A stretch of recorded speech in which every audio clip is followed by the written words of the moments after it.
Here are the directions for the game project.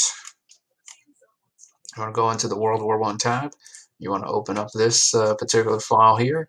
I start off giving you a couple of samples. I want to use these samples because we will play these games throughout the year. This is a game during the Cold War.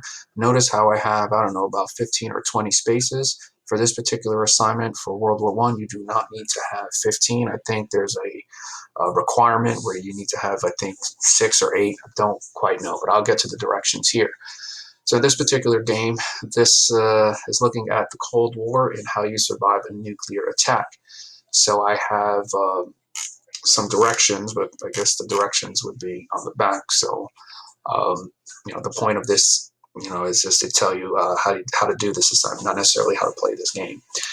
But anyway, we would start here and we try to make it to this particular point. This game requires 100 health points, and for each space, you're either adding or subtracting health points. That's how you play this particular game here. This is a game from the Green Book. If you do not know, the Green Book was a manual for African American motorists from the 1930s going into the civil rights movement, and it pretty much was letting African Americans where they can stay and get gas and eat to, I guess, African American friendly establishments. So in this particular game, you have some very involved directions. I'm not looking for your game for this World War I assignment to be that involved. But for this game, we have, again, a bunch of spaces, and you can either go to this particular gas station or veer off to this gas station, which gives you an additional 20 minutes of travel time. So the point in this game is you need to get from point A to point B, but you have to get there within a certain amount of time. So you are confronted with the dilemma of going to the non-friendly establishments on this path or veer off. And every time you veer off, you have to add minutes to your time. As I said, this is for World War I. So you're going to use your essay topic for this particular assignment, or your presentation topic. It varies, so we definitely want to make sure that we clarify whether we're doing this for the presentation topics or our first essay topic in class. All right, so for this assignment, so again, the expectation is here you're going to have one sheet double-sided that you will submit. Create a board game that acts like a timeline for your assigned presentation topic. So this direction is telling you presentations. I've already addressed it. It could also be your essays topic, so we haven't clarified. That will be addressed in class. I'm asking you not to make money, military units, or anything other than the one board game on computer-sized paper in 6 cards, 3 for your topic and 3 against your topic. And what I mean by that is I want to see topic, our cards right here. I have 3 on this side and 3 for topic against topic. And what I mean by that is they're cards that demonstrate your understanding of the material that support or help the historical information that you are trying to convey through your game. Against your topic would be constraints, things that create obstacles. So like for this one, the obstacle is that you have to go to an establishment that is not friendly to your group, and that is something that is a negative. That's what I mean by against your topic, a constraint. So if you're doing this on, let's say, trench warfare, maybe the constraint is that there's a chemical attack and you don't have your gas mask. So you need to come up with 3 cards that are constraints, problems, or negatives for your particular group. I'm wording it that way because it's going to vary.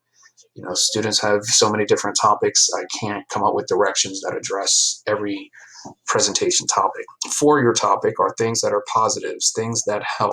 So let's say in this particular game here, maybe one of the cards is that, I don't know, you find $20, on Route 66, and you no longer have to stop to go to the bank to get money, something like that.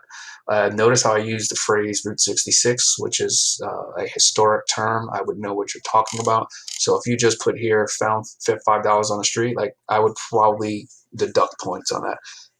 That really doesn't say anything. It doesn't, show your understanding of any of the historical information. So that's pretty much the way that this is going to be designed. When you look at the requirements, I want 10 spaces.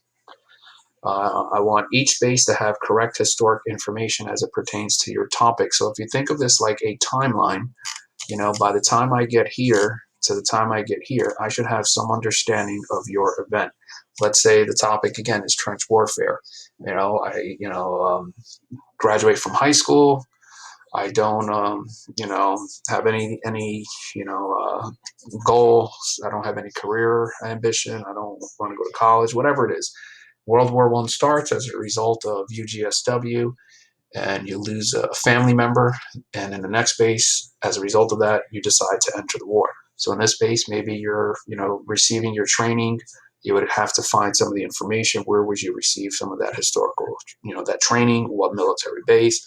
And then here, you arrive on the Western Front, you meet your commander, whatever, and then you kind of just tell a timeline. And maybe at the end, you're in the timeline and a mortar round falls on your head and kills you. And that's the way the game ends.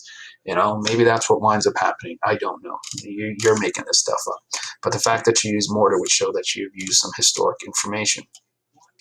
Has an interesting center that uses visuals or pictures pertain to your topic. It's kind of what I did here. I have some visuals that, as the player, I kind of get a sense of what this game is about. This game actually has a couple more visuals. I just took them out for this particular purpose here. Has 6 total cards. I've addressed that one turn, 1 page double-sided, 2-page type. So this thing is going to vary whether or not we are accepting, online computer copies, or if we're accepting a, hard copy on paper.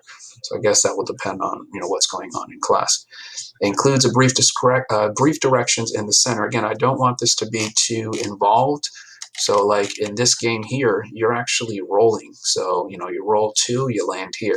This game, you have to move to each space. And there are other components of this game that tell you what happens at this space. So it doesn't really need to be too complicated with the directions. Just give me kind of a brief summary of how I play the game. Try to make it, somewhat simple. So that's kind of what I'm looking for. And that's it.